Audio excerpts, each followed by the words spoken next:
Here we go!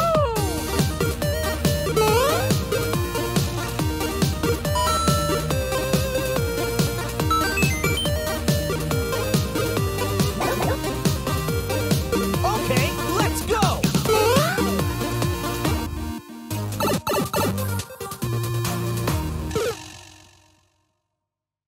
Hi, everybody. Michael Stevens here, a.k.a. Flake of Wrath. And here on the 1UpXP Show, we are starting a new segment called the Coaches Roundtable. I'm not sure how many I can put out of these just because it takes a lot of time and manpower to get the coaches around and for us to sit around for a few hours and discuss topics. But that is essentially what I did. The great mind, Chris Bilski, the head of esports at Grand Valley State University, he told me, man, you should get coaches together and discuss some topics. So I was like, dude, you're onto something. That's a great idea. And you'll see it here in the first one that I'm doing.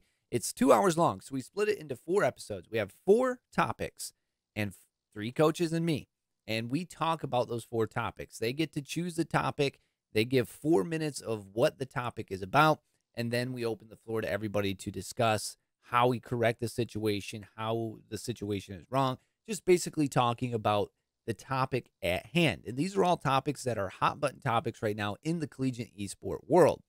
And so I took Adam Antor, I took Chris Bilski, and I took Carl Leone, who's all been on the 1UpXP Show in podcast form, and also even visited Carl Leone at Playtime, where Oakland University practices and plays down in Auburn Hills.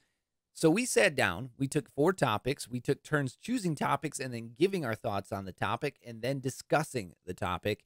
And it was a lot of fun. It reminds me of something like kind of Around the Horn, if you remember, from ESPN, but it is a lot of fun. And we discuss some heavy hitting topics. So there's 4 segments. Here's the first segment. If you like this, there'll be more to follow here in the next few weeks.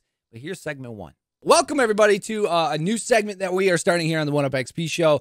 From the great mind from above me, Chris Bilski brought this to my attention. I was like, dude, you're onto something, so let's do it.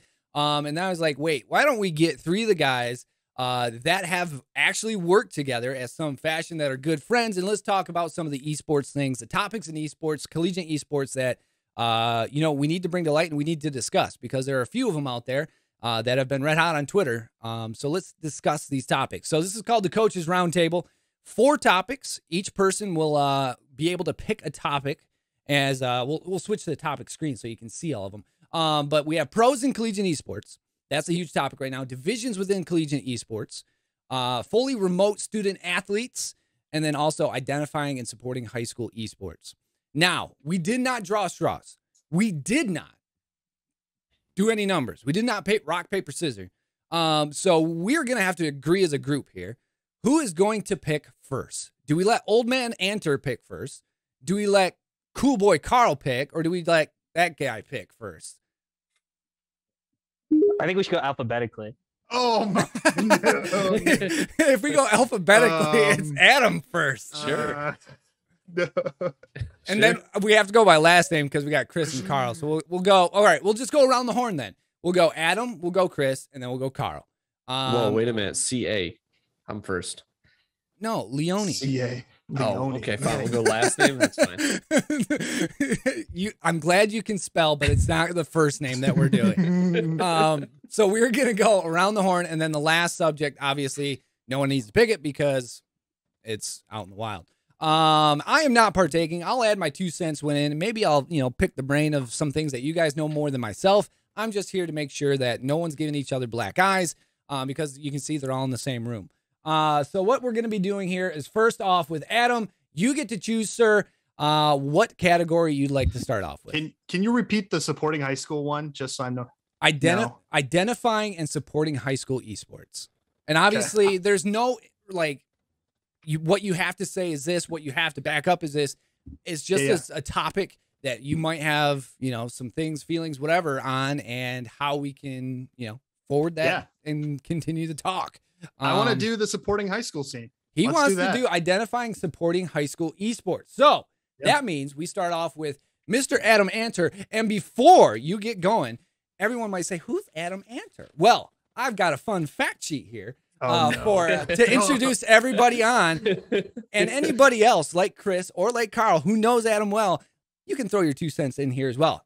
We got Mr. Adam Antor. He is now the head or director, I should say, of esports. He was the head of or head coach or head of esports at Aquinas. Sorry. There's so many heads. Oh, you got it. Esports, all that jazz. All right. Director of esports at Florida Southern College, the Mocs. Short for moccasins for anybody who doesn't know what that is. Yeah, the snake, not the shoe. Yeah, not this. I had to tell my mom that when I told her where I was going to go working. Yeah, she was confused.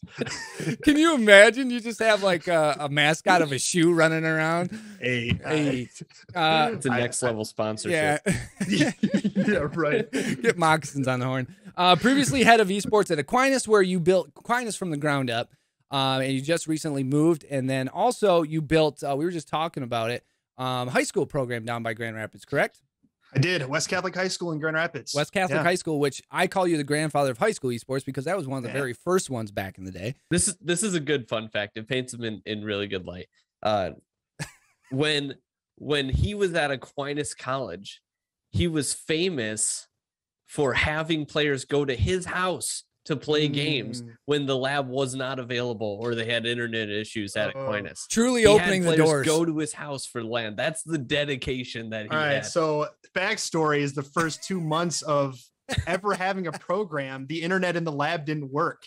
So we had to lug PCs to my living room down the road to compete in our first 2 matches. So when everyone was trying my to wife calm, wasn't a fan. everyone was trying to calm, and you hear everybody echoing around the room through 8 different microphones. Oh, we had extension cords, folding tables, card table. It was a mess. Bean bags. Yeah, it was the best. Well, you do what you got to do. Hey, you do. And that just shows you the commitment. And, obviously, I'm sure you guys would do the same thing. But now, Carl, that you have a wife, she'd probably be just upset as Adam's wife was at that time. So, This is true. She wouldn't be happy. No, she wouldn't be happy. But you're also the runner-up esports ambassador of the year. Correct? That's Collegiate true. Esports Ambassador of the Year? Yeah. I was down in Arlington for the Esports Awards. To that. It's pretty cool. To that no-name Doc Haskell guy or something like that. But no. An amazing thing that one that you were a part of and that you got. But not only that, you got to work with these guys.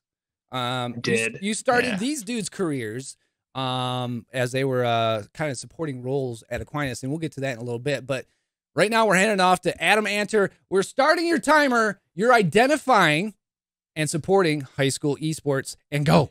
4 minutes. So here's the deal. Most programs across the country on a college standpoint are here or were created for enrollment, to bring students into school, to make a little bit of tuition dollars to the school, et cetera. That's where I'm coming from. That's what it was at Aquinas College. And the high school scene is not growing as fast as the college scene. So in Michigan alone, in the last 2 years, we've gone from 4 varsity teams to over 25. In the same time period, we've gone from about 30 high school teams to 40. That doesn't translate to the same growth, much more growth at the college level.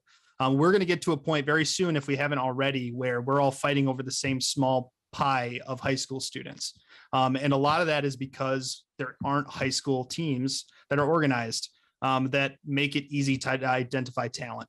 Right now, it's hard for a college coach to find talent. We've got to go onto Twitter. We've got to go into Stay Plugged In. We've got to go into Be Recruited and hope that the students are there and know about college esports. But the reality is they don't. I would say probably 98% of high school students don't know you can get a scholarship to college for esports. And right now, instead of developing the high school scene, a lot of us coaches are fighting over the same small pool of high school kids. And that is a problem. And we're making our lives a lot more difficult than it should be. So the solution is we need to help develop the high school scene. What I did at Aquinas was we hosted weekly Fortnite events for the local high schools. And we brought in every week, we'd have 24 players, because that's how many PCs we had, playing Fortnite in the lab. And that actually matriculated in the first 2 years to 2 or 3 additional students at Aquinas College. Didn't cost us anything to do. We just opened up the lab. And that little bit of support on the high school level has helped grow the Grand Rapids scene from a high school standpoint to 8 to 10 different teams now. Chris might be able to chime in at some point with how many teams there are in Grand Rapids now, but the growth in Grand Rapids has been very strong in the last year and a half, albeit COVID ruined a lot of it. But the high school scene across the country is not developing where it needs to. Play Versus is currently the big name on the block when it comes to a lot of the high school stuff. And they don't provide what needs to be provided to grow a sustainable high school esports scene. We see a little bit more of a sustainable growth on the nonprofit state orgs like MySEF in Michigan. They provide a free opportunity for students to compete in high school esports, whereas Play Versus charges, I think the latest was $64 per student per season, which is just a crazy amount for especially for a school who doesn't have a budget for esports, or for a student who might be on free or reduced housing or free or reduced lunch because their parents don't make enough to, or they fall in that federal category. You got 1 minute. I'll keep rambling on here, but the high school scene needs development, and the college scene, we aren't doing a good enough job with it. Some of us have opened our doors to those high school scene or high school teams in the area, but I don't think nearly enough of us have. And we can all do a better job at that. So I'll wrap it there. Wow. He didn't even get the timer, but usually there's a horn. I'll do it. There it is. There. All right. So this is where we open the floor to everyone with what Adam said. And I will start it off by pointing out, one, I did not know that Play Versus was, you had to pay to get into. I know MySEF, with a lot of the high school teams I've talked to, I just interviewed Traverse City Central. They have a club team now, which is huge for Northern Michigan because that's our biggest high school in the area. Traverse City Central is going to open the doors for a lot of high schools, and I think they'll follow. But you were exactly correct. With the college scene, I think exploding the way it has, especially in Southern Michigan, and Carl and Chris can probably attest to this, as well as you, Adam. In Northern Michigan, we just do not have the support, one, for high schools, let alone all the colleges. A lot of kids don't know how to get into collegiate esports, and they don't have anything to help them at the high school level. So I think you hit the nail on the head when it comes to the education of esports at the high school level. I really think that is something that needs to change a lot when it comes to whether college is reaching out, whether it's organizations reaching out, but the education to the kids at the high school level, or even just letting them know how to start it. Because when I interviewed Jacob Snover from Traverse City Central, he did it on his own. He went with a piece of paper and said, I want to do this. This is what I'd like to do. And a week later, they had a club team. It's totally student run. It's advised by a teacher. But he was like, this was super simple. It wasn't nearly as hard or as many obstacles as people think. So that kind of, brings up another question. How do kids go about doing it on their own at their own school? So I guess my biggest takeaway is, like you said, education is a huge thing when it comes to that. So I have a question. Am I allowed to chime in? Yeah. This is open floor. Open floor, bro. I'll open it for everyone, but I'm assuming Adam's going to take hold. So, whenever I have conversations with high school teams, programs, or potential programs, there's a few big issues that come up as far as obstacles in their way, right? Mm-hmm. And with high school specifically, more than collegiate, funding is a big part of that, right? Because you have to have somebody who is willing to champion the program or, volunteer time on top of their normal position to do that.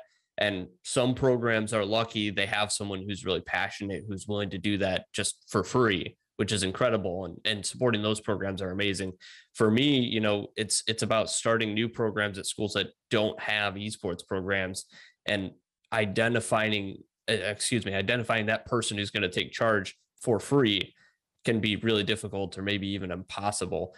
Do you see an angle for collegiate programs, because we have more funding than high school, without a doubt, to maybe help financially high school programs in some small way? To me, stipend individuals would be able to do this, right? High school football coaches sometimes are on, $1,000, $2,000 yearly stipends. This is not an incredible amount of money to get someone motivated to do it and to feel like they're being supported by someone.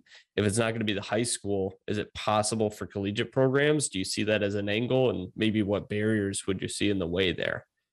If you want to get creative, yes, you could figure out some type of way where you're paying a sponsorship to the high school to get your name out there or be involved in somehow. And maybe that sponsorship goes to a stipend. I would encourage instead is you have 15 to 20 students in your varsity program who are more than knowledgeable enough to coach a high school team. Where's the opportunity there? Most of us don't start practices until 6 p.m. or later at night. Most high schools practice 3 to 5. What are our players doing from 3 to 5? Nothing. Most of them are just playing solo queue or messing around. Further than that, I could point it back at myself and say, when's the last time I've offered up the ability to do a workshop for a high school team who's coaching League of Legends, for say? We've been playing League of Legends for years. We know more than most of these high school coaches. When have we reached out and said, hey, I'd like to just meet with you as a coach and give you some pointers on what we're looking for from a college perspective and what you can do to help your high school players get better at the game and prepare for college. Those are just some small steps that I think we could take. At Aquinas, we had 2 players coaching local high school. That school ended up giving a stipend to some of those players after the first year, but they started as volunteers. So I think, yes, there needs to be a champion at the school, but I don't think you need to have a stipend to be able to have a coach, because we have developed a pool of coaches that need volunteer hours, that need internship opportunities, et cetera. And I think we can provide that opportunity as college programs. So to kind of piggyback off of what Adam is saying here, when I look at high schools in the area and some of the things that they're needing, right, I really look at resources, knowledge, and then kind of a legitimization of the program itself. For us, as far as what resources we can provide here out to high schools to help them be successful and help them provide, as Adam said, I think using students that you already have into your program is a great idea. We've already connected with some of the high schools in the area to get our students into those high schools to help with coaching certain games. And it's a mutually beneficial relationship, right? It's something where high schools are looking for help. And I also have students here who are interested in coaching, right? They're looking for an ability or a way to gain that experience. And so finding high schools that are also looking for coaching help is just an easy match to make.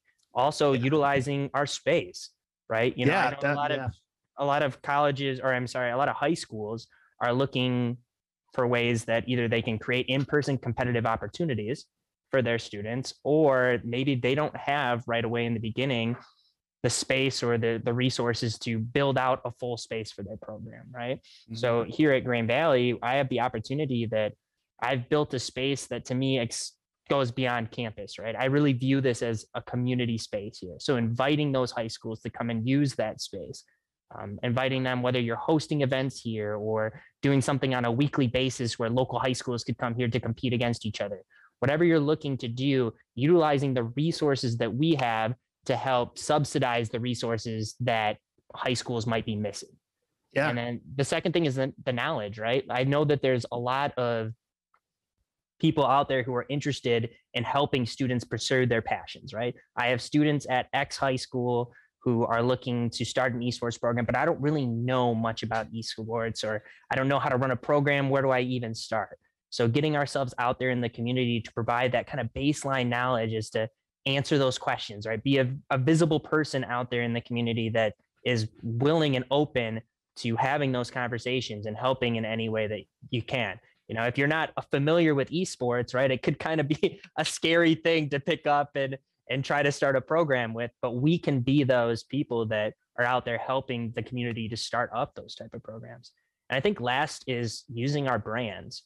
When you're in Grand Rapids area, you see the Grand Valley State University brand everywhere, right? So, if a school is thinking about whether or not they want to start a high school esports program, I can use my voice and the power of our Grand Valley brand here to come in and say, this is something that's important. This is something we're doing at Grand Valley. And that helps to legitimize, hey, there are opportunities for these students beyond high school, right? This is something that we're looking at and that we're doing and employing successfully here at Grand Valley. So it could be a great opportunity for you at your own local high school. Yeah, I think you guys hit it. I mean, again, brand speaks volumes. When you talk about something that a lot of people want to connect themselves to. Now, my question is, how do you get that brand to high schools, or do you just send somebody out there to talk to somebody, or do you just say, hey, we're looking to help in any fashion that we can? My question would be the trickle down effect. How do you trickle it down to high schools in your area, whether it's brand, whether it's, maybe saying, hey, you can come use our facilities or whatever it is. My question would be, how does the trickle down effect happen? Because this is very different in the fact that it starts, the collegiate scene's rather new. So you've gone from pro, you've gone to collegiate. Now you're starting to trickle down to high school. I've even interviewed middle schoolers. I have middle school esports in Sault Ste. Marie. I was like, it's slowly trickling down, but how do we continue to make it faster to keep up with collegiate? Because like Adam mentioned, you have a very small pool to pick from, which is very different in the facts of other traditional sports. So the question is, well, how do you trickle that down? Whereas, traditional sports, it's very easy to trickle down because everybody knows it. So the education background, I think, is where you trickle it down as well. Now the question is, well, how do you get the education out there? And that's one thing I like to pride the One Up XP show on, is we're trying to educate not only the kids, but the parents to let them know, hey, this is all, viable options now. Whereas, other than 2014, that's when the scholarship started. But now it's like, 300 schools now, 400 schools give scholarships, something in that range. And there's only more to come. So I think it's, how do we get the education to trickle down to not only students, but parents as well? Because like Northern Michigan, which is a little different than Southern Michigan, it's still considered a waste of time up here to many people of, older generation. They don't see that, playing video games can actually be something that is a passion or like, as you guys are spitting images of, a career. So I think it comes down to the education factor and how do we trickle it down and how do you associate your brand with that? Because I think once you tie your name to it, it might be a little bit easier. Yeah. I think I think the parent point is a really good one, Michael, because, it's not just educators that when they hear that Florida Southern has an esports program that's thriving, or Oakland University has an esports program that's thriving, right? It's not just educators that hear that and that provides value. It's parents as well. That's a big deal when a parent hears that Grand Valley State University has an esports program. Right. And my student was interested in Fortnite or Rocket League or whatever they might have been interested in before. Now it's like, oh, that holds some weight, right? Mm-hmm. Local colleges in my area are doing this, well-respected, well-known universities. So yeah, that brand value that we can provide to the space extends beyond just those high schools. It extends back to students at home as well. I think for me, it's dependent on the district, on who needs the education. I think in a lot of instances I've had, it's the parents are actually the parents of there tends to be more and more parents who are really supportive of this and are actually educating school districts. Right. I just met with the Polk County School District this morning. They're a school district in our area with 15 high schools. They're starting esports this spring. And it was from somebody in their district office who had a son who plays video games. Correct. Yeah. And they started pushing it. We have 6 high schools the first spring here. And what they they used us in the past to answer some initial questions before I was hired. And now we're starting a partnership. We'll be hosting the playoffs this spring. And it doesn't cost us anything. And going, what Chris said is open up your space. Like if we take an honest look at our space, it's sitting empty for the most part from 3 to 5 every day. And there are high schools who just aren't willing to start esports because they can't afford the PCs. Right. Open up the lab. And that should hopefully start getting the ball rolling. Because after a year, they're usually all on board and fronting the bill. So let's hand it over to Carl for any last words on here for identifying and supporting the high school esports. Do you have anything left on that, Carl? I know you presented the question, but is there anything else that you had on that?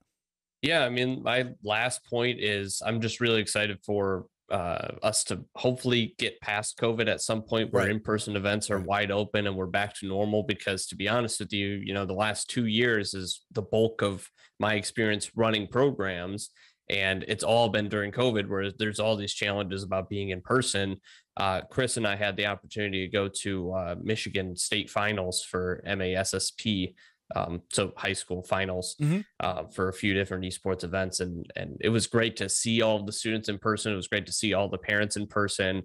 And those are the types of events where we, as leaders in the collegiate field, can go and educate parents directly, or educate the people, running these programs, educate the students who don't even know that there's esports scholarships out there, even though they're competing in esports at the high school level.